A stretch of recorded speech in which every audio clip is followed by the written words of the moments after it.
I'm grateful for the new followers here and for your interest and your comments on my last video about how I used a self-directed IRA to purchase property and build a small cabin in the woods of Vermont that's now being used as a short-term rental investment property.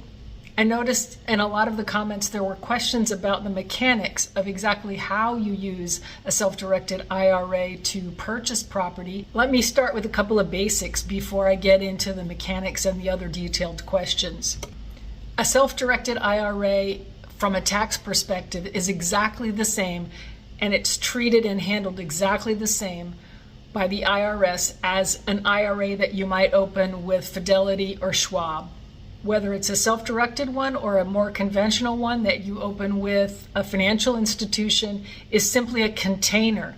It's an account structure that has certain tax advantages associated with it, so that whatever investments you hold within that tax advantaged container can grow untaxed during the time that you're working, so that you have a nest egg to draw income from during your retirement years. So even though self-directed IRAs are underknown and underutilized, the process for rolling over your 401k into a self-directed IRA versus a more conventional IRA with a financial institution like Schwab or Fidelity is exactly the same.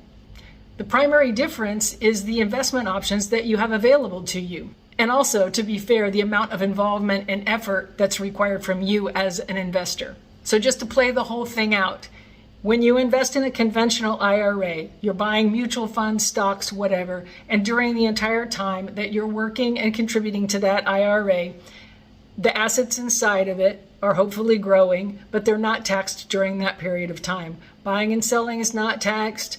Income that you get out of instruments or investments that are held in those accounts are not taxed. The same is true for a self-directed IRA. Any gains from the assets that you buy and sell within a self-directed IRA, any income that comes in from an asset that's inside of a self-directed IRA is untaxed throughout your working career. And then when you reach retirement age and start taking distributions from that account, those distributions are taxed as income. And just the same as in a conventional IRA, if you take out and withdraw money early, you pay the same exact penalties. As far as the mechanics go, for purchasing a piece of property or real estate inside of your self-directed IRA, it's basically the same process that you would use when buying a property that's not inside of your IRA, except that you're engaging and collaborating with your self-directed IRA custodian to make sure all of the paperwork is complete and to make sure that the property is titled in the name of your IRA. The details of these processes vary from plan custodian to custodian. So to really understand the details of how it would be for you, you really need to do a little bit of research and dig down and maybe have some conversations with the plan custodians.